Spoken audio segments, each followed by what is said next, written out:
वोएनाव एक सपना जो धोखा बन गया। पंजाब के मोहाली से उभरी वोएनाव एक ऐसी कंपनी थी जिसने हजारों लोगों को अपनी ओर खींचा था।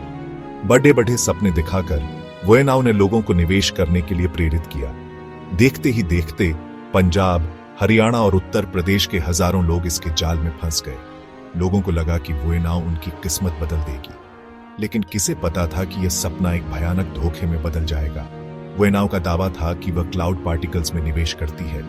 कंपनी ने बताया कि ये क्लाउड पार्टिकल्स भविष्य की टेक्नोलॉजी है और इनमें निवेश करने से भारी मुनाफा होगा।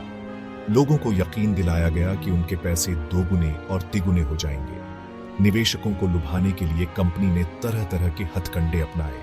बड़े आयोजनों का आयोजन किया गया, जहां नामी गिरामी लोगों को बुलाया गया। निवेशकों को महंगे तोहफे दिए गए और उन्हें यकीन दिलाया गया कि वे एक सुनहरे भविष्य का हिस्सा बनने जा रहे हैं। लेकिन वक्त के साथ वोएनाव की असलियत सामने आने लगी। निवेशकों को वादे के मुताबिक रिटर्न नहीं मिल रहा था। जब लोगों ने कंपनी से सवाल पूछने शुरू किए तो उन्हें टाल मटोल के सिवा कुछ नहीं मिला। धीरे धीरे लोगों को एहसास होने लगा कि वे एक बड़े घोटाले का शिकार हो गए हैं। वोएनाव ने अपने निवेशकों को एक अनोखे बिजनेस मॉडल से रूबरू कराया, क्लाउड पार्टिकल्स का व्यापार। कंपनी ने दावा किया कि वह इन क्लाउड पार्टिकल्स को खरीदकर उन्हें इंटरनेट यूजर्स को किराए पर देती है। निवेशकों को बताया गया कि जैसे लोग घर किराए पर लेते हैं, वैसे ही इंटरनेट कंपनियां भी इन क्लाउड पार्टिकल्स को किराए पर लेती हैं। इस किराए से होने वाली कमाई को ही निवेशकों के बीच बांटा जाएगा।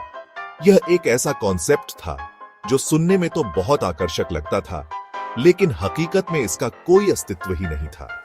वोएनाव ने क्लाउड पार्टिकल्स जैसी कोई चीज बनाई ही नहीं थी। यह तो बस निवेशकों को गुमराह करने का एक तरीका था। कंपनी का असली मकसद लोगों के पैसों को हडडचपना था और इस काम में वे काफी हद तक कामयाब भी रहे। हजारों निवेशक, खासकर छोटे शहरों और गांवों के, वोएनाव के झांसे में आ गए। उन्होंने अपनी मेहनत की कमाई इस कंपनी में लगा दी, इस उम्मीद में कि उन्हें अच्छा मुनाफा होगा।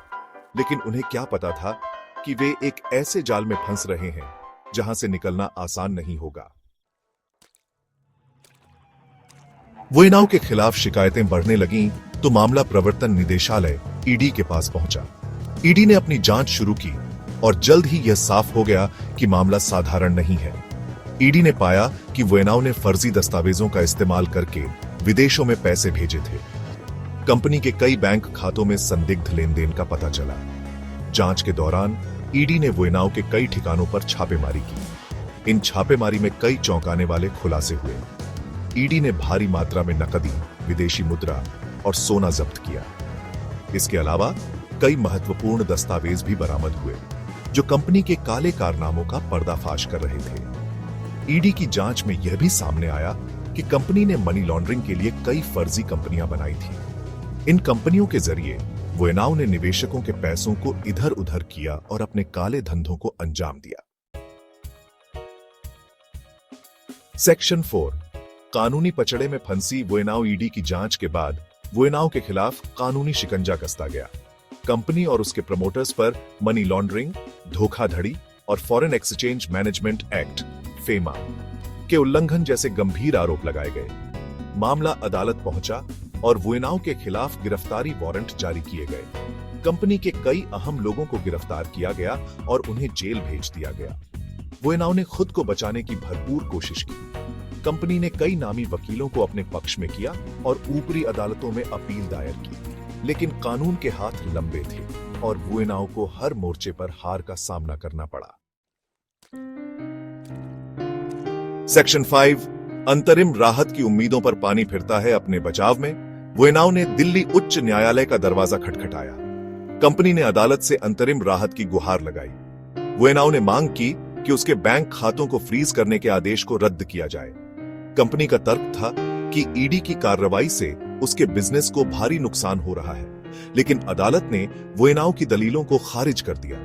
अदालत ने कहा कि कंपनी के खिलाफ गंभीर आरोप हैं और उसे राहत देना उचित नहीं होगा। अंतरिम राहत से इनकार के बाद वोएनाव के लिए मुश्किलें और बीआर आंच गई हैं। कंपनी के पास अब कोई कानूनी विकल्प नहीं बचा है और उसे ईडी की जांच का सामना करना होगा। सेक्शन 6 निवेशकों के लिए आगे क्या। वेनाउ घोटाले ने हजारों निवेशकों को बर्बाद कर दिया है।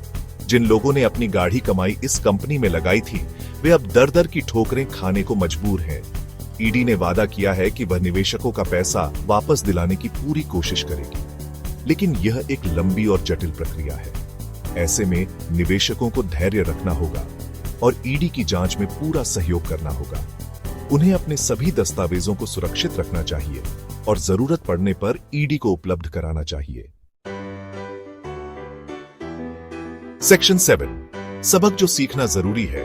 वेनाउ घोटाला एक सबक है कि हमें लालच में आकर जल्दबाजी में कोई फैसला नहीं लेना चाहिए।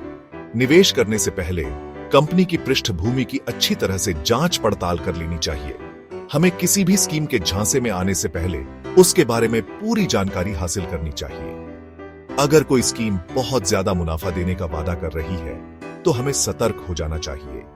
याद रखें, लालच बुरी बला है और अगर हम सावधानी नहीं बरतेंगे तो कभी भी किसी धोखाधड़ी का शिकार हो सकते हैं।